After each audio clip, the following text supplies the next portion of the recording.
بسم الله الرحمن الرحيم. الحمد لله الذي أنزل على عبده الكتاب ولم يجعل له عوجا قيما لينذر بأسا شديدا من لدنه ويبشر المؤمنين الذين يعملون الصالحات أن لهم أجرا حسنا ماكثين فيه أبدا وينذر الذين قالوا اتخذ الله ولدا ما لهم به من علم ولا لآبائهم كبرت كلمة تخرج من أفواههم إن يقولون إلا كذبا فلعلك باخع نفسك على آثارهم إن لم يؤمنوا بهذا الحديث أسفا إنا جعلنا ما على الأرض زينة لها لنبلوهم أيهم أحسن عملا وإنا لجاعلون ما عليها صعيدا جرزا أم حسبت أن أصحاب الكهف والرقيم كانوا من آياتنا عجبا إذ أوى الفتية إلى الكهف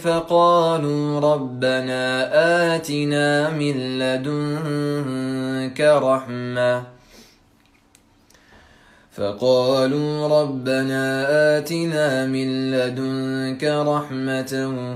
وهيئ لنا من أمرنا رشدا فضربنا على آذانهم في الكهف سنين عددا ثم بعثناهم لنعلم أي الحزبين أحصى لما لبثوا أمدا نحن نقص عليك نبأهم بالحق إنهم فتية آمنوا بربهم وزدناهم هدى وربطنا على قلوبهم إذ قاموا فقالوا ربنا رب السماوات والأرض لن ندعو من دونه إلها لقد قلنا إذا شططا هؤلاء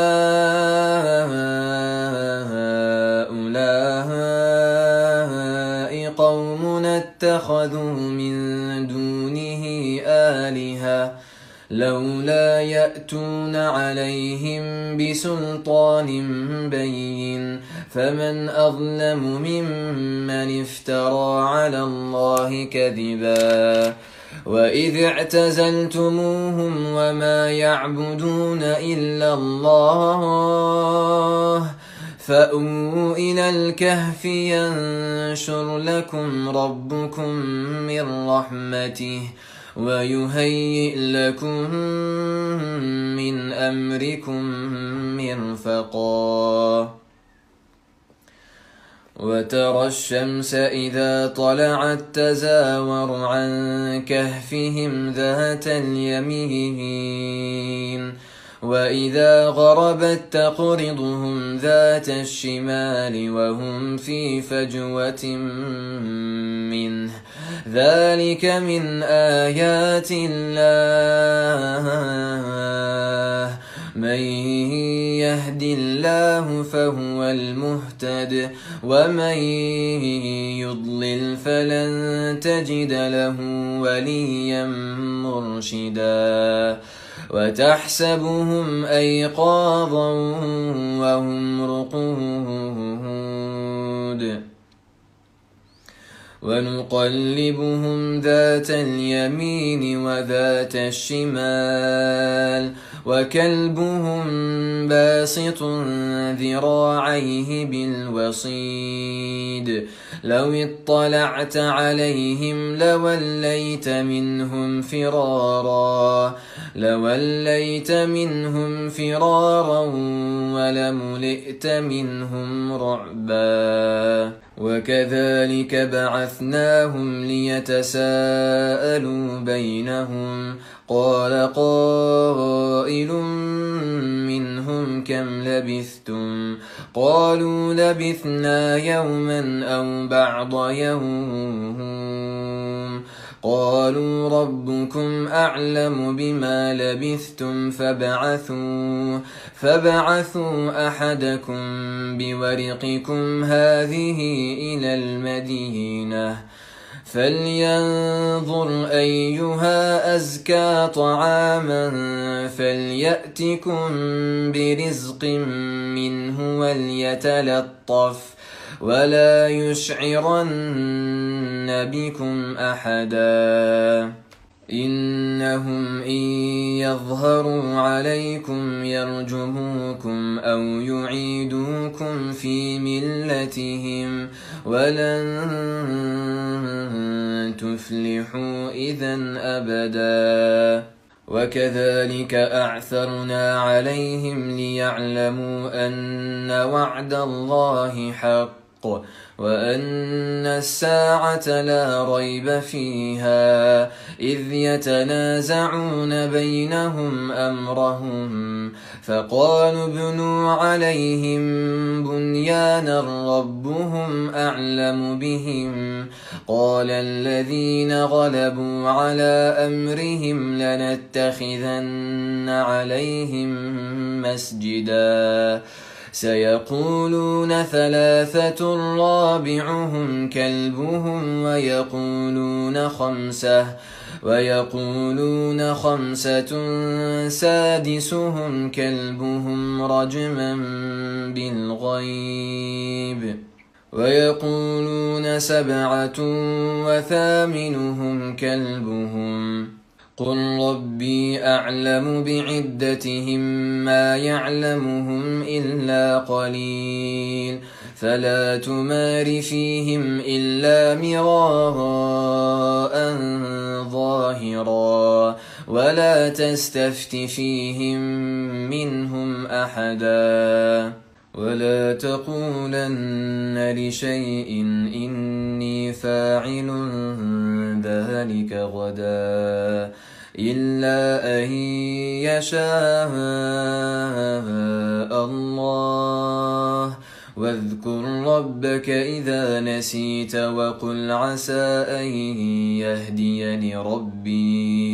وقل عسى أن يهديني ربي لأقرب من هذا رشدا ولبثوا في كهفهم 300 سنين وازدادوا 9 قل الله أعلم بما لبثوا له غيب السماوات والأرض أبصر به وأسمع ما لهم من دونه من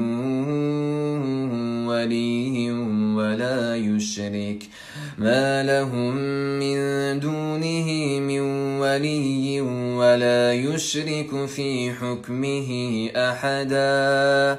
واتل ما أوحي إليك من كتاب ربك لا مبدل لكلماته ولن تجد من دونه ملتحدا واصبر نفسك مع الذين يدعون ربهم بالغداة والعشي يريدون وجهه ولا تعد عيناك عنهم تريد زينة الحياة الدنيا ولا تطع من أغفلنا قلبه عن ذكرنا واتبع هواه وكان أمره فرطا وقل الحق من ربكم فمن شاء فليؤمن ومن شاء فليكفر إنا أعتدنا للظالمين نارا أحاط بهم سرادقها وإن يستغيثوا يغاثوا بماء كالمهل يشوي الوجوه بئس الشراب وساءت مرتفقا إن الذين آمنوا وعملوا الصالحات إنا لا نضيع أجر من أحسن عملا أولئك لهم جنات عدن تجري من تحتهم الأنهار يحلون فيها من أساور من ذهب ويلبسون ثيابا خضرا من سندس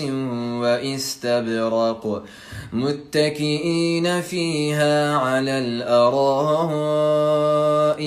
نعم الثواب وحسنت مرتفقا واضرب لهم مثل الرجلين جعلنا لأحدهما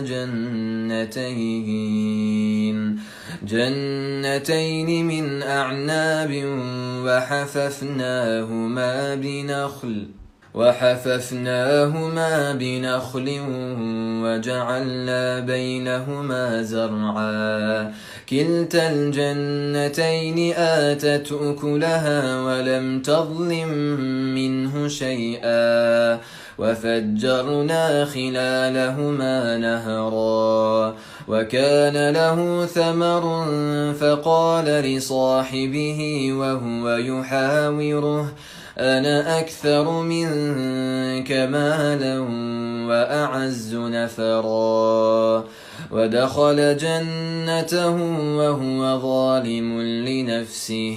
قال ما أظن أن تبيد هذه أبدا وما أظن الساعة قائمة ولئن رددت إلى ربي لأجدن خيرا منها منقلبا قال له صاحبه وهو يحاوره أكفرت بالذي خلقك من تراب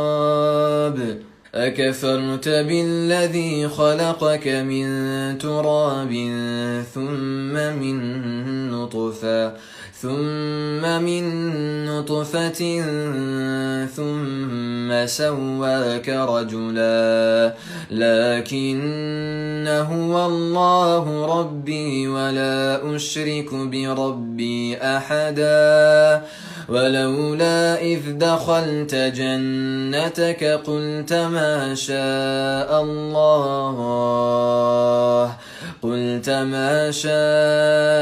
الله لا قوة إلا بالله إن ترني أنا أقل منك مالا وولدا فعسى ربي أن يؤتيني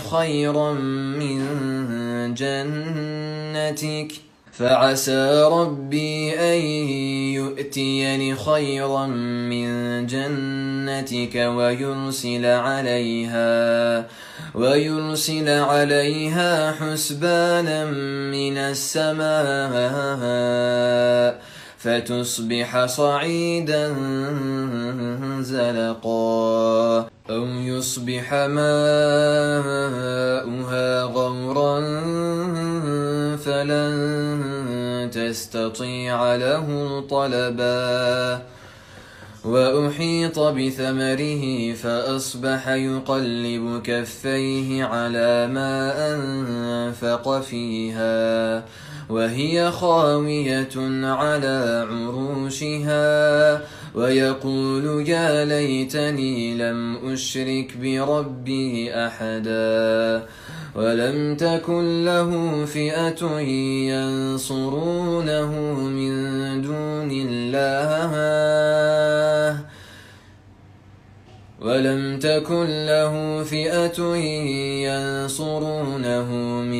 دون الله وما كان منتصرا هنالك الولاية لله الحق هو خير ثوابا وخير عقبا واضرب لهم مثل الحياة الدنيا كماء أنزلناه من السماء فاختلط به نبات الأرض فأصبح هشيما تذروه الرياح وكان الله على كل شيء مقتدرا المال والبنون زينة الحياة الدنيا والباقيات الصالحات خير عند ربك ثوابا وخير أملا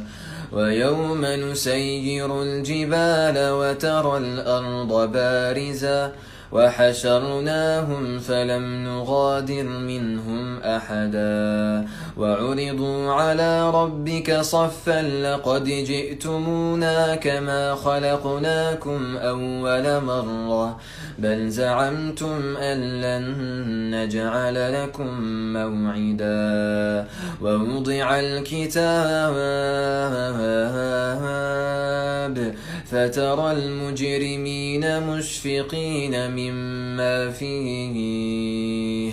ويقولون يا ويلتنا ما لهذا الكتاب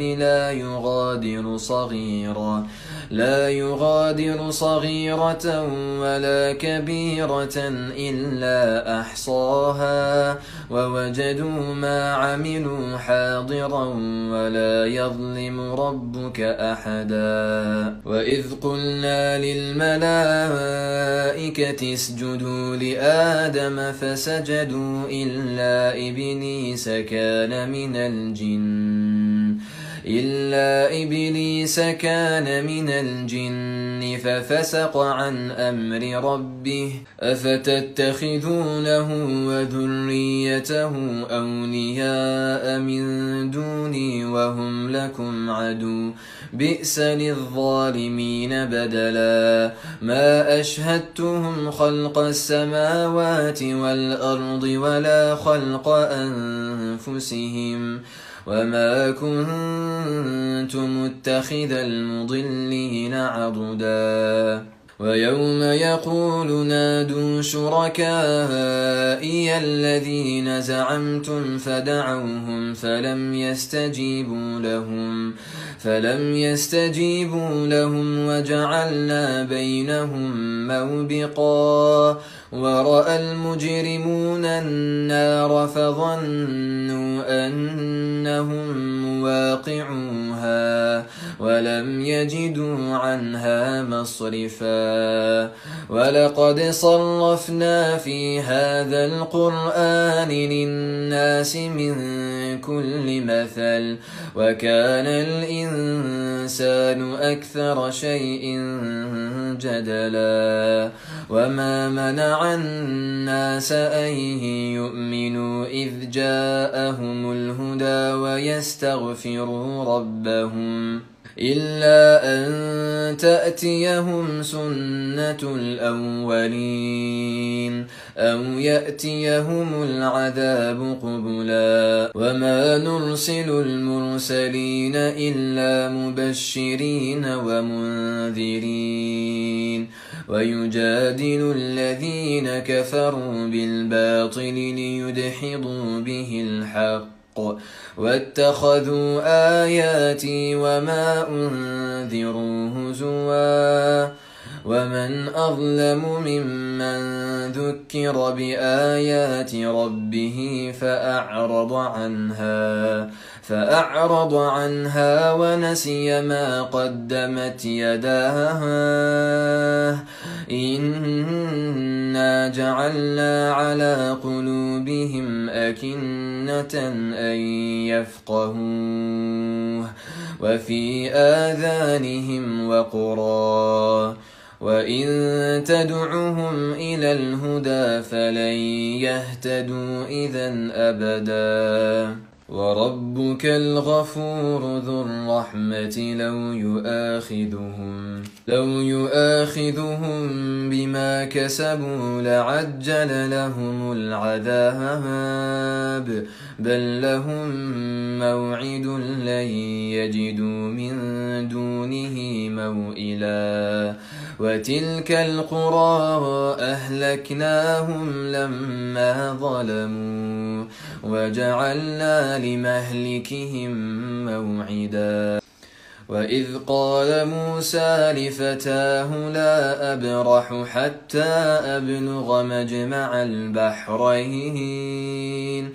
حتى أبلغ مجمع البحرين أو أمضي حقبا فلما بلغا مجمع بينهما نسيا حوتهما فاتخذ سبيله في البحر سربا فلما جاوزا قال لفتاه آتنا غداءنا لقد لقينا من سفرنا هذا نصبا قال أرأيت إذ أوينا إلى الصخرة فإني نسيت الحوت وما أنسانيه إلا الشيطان أن أذكره واتخذ سبيله في البحر عجبا قال ذلك ما كنا نبغي فارتدا على آثارهما قصصا فوجدا عبدا من عبادنا آتيناه رحمة من عندنا وعلمناه من لدنا علما قال له موسى هل أتبعك على أن تعلمني مما علمت رشدا قال إنك لن تستطيع معي صبرا وكيف تصبر على ما لم تحط به خبرا قال ستجدني إن شاء الله صابرا ولا أعصي لك أمرا قال فإن اتبعتني فلا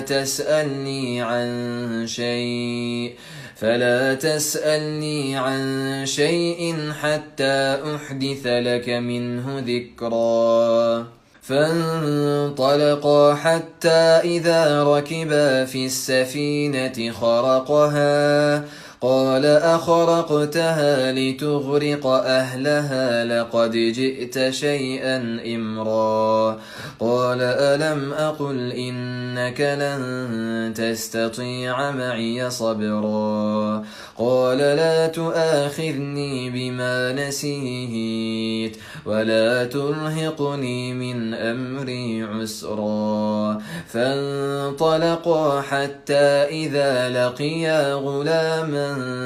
فقتله قال أقتلت نفسا زكية بغير نفس لقد جئت شيئا نكرا قال ألم أقل لك إنك لن تستطيع معي صبرا قال إن سألتك عن شيء بعدها فلا تصاحبني قد بلغت من لدني عذرا فانطلقا حتى إذا أتيا أهل قرية استطعما أهلها فأبوا أن يضيفوهما فوجدا فيها جدارا يريد أن ينقض فأقامه قال لو شئت لاتخذت عليه أجرا قال هذا فراق بيني وبينك سأنبئك بتأويل ما لم تستطع عليه صبرا أما السفينة فكانت لمساكين يعملون في البحر فأردت أن أعيبها وكان وراءهم ملك يأخذ كل سفينة غصبا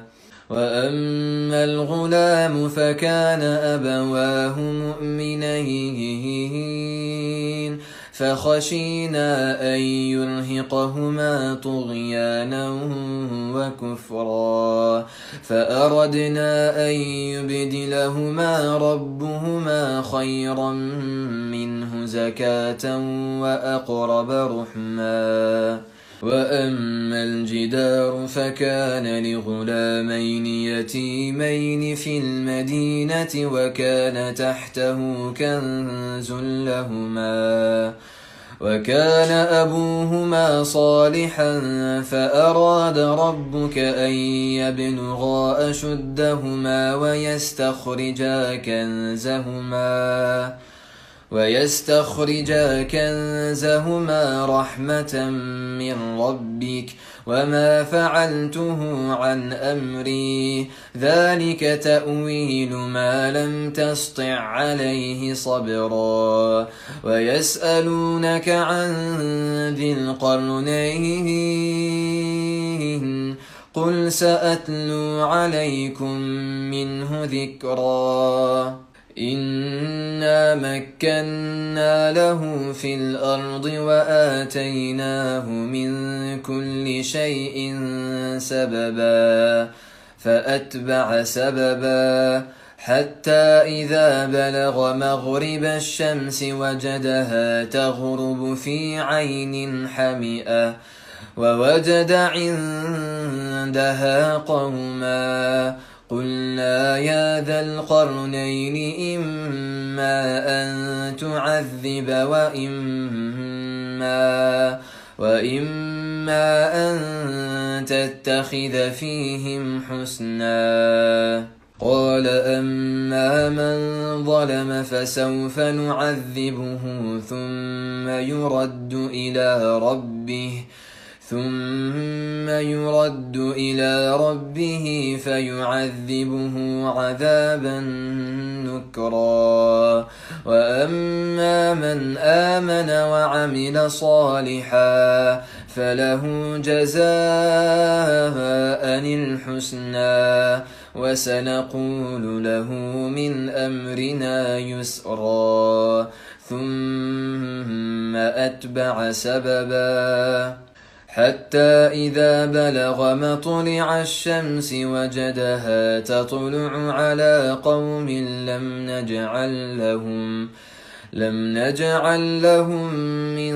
دونها سترا كذلك وقد أحطنا بما لديه خبرا ثم أتبع سببا حتى إذا بلغ بين السدين وجد من دونهما قوما لا يكادون يفقهون قولا قالوا يا ذا القرنين إن يأجوج ومأجوج مفسدون في الأرض فهل نجعل لك خرجا على أن تجعل بيننا وبينهم سدا قال ما مكني فيه ربي خير فأعينوني بقوة أجعل بينكم وبينهم ردما آتوني زبر الحديد حتى إذا ساوى بين الصدفين قال انفخوا حتى إذا جعله نارا قال آتوني أفرغ عليه قطرا فما استطاعوا أن يظهروه وما استطاعوا له نقبا قال هذا رحمة من ربي فإذا جاء وعد ربي جعله دكا وكان وعد ربي حقا وتركنا بعضهم يومئذ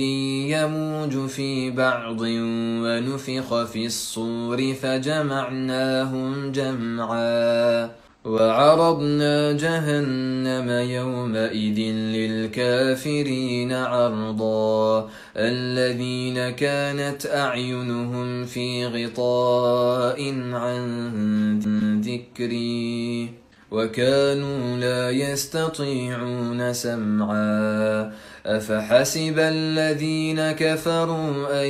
يتخذوا عبادي من دوني أولياء إنا أعتدنا جهنم للكافرين نزلا قل هل ننبئكم بالأخسرين أعمالا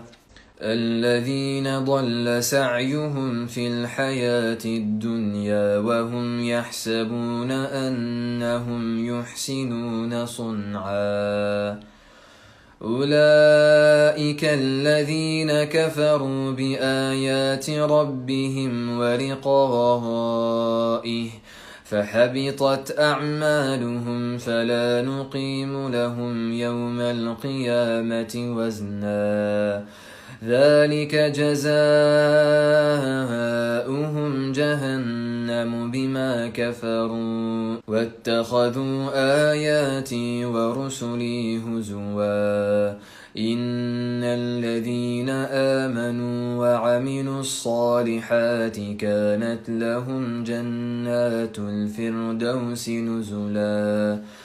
خالدين فيها لا يبغون عنها حولا قل لو كان البحر مدادا لكلمات ربي لنفد البحر قبل أن تنفد كلمات ربي ولو جئنا بمثله مددا قل إنما أنا بشر مثلكم يوحى إلي أنما إلهكم إله واحد فمن كان يرجو لقاء ربه فليعمل عملا صالحا ولا يشرك بعبادة ربه أحدا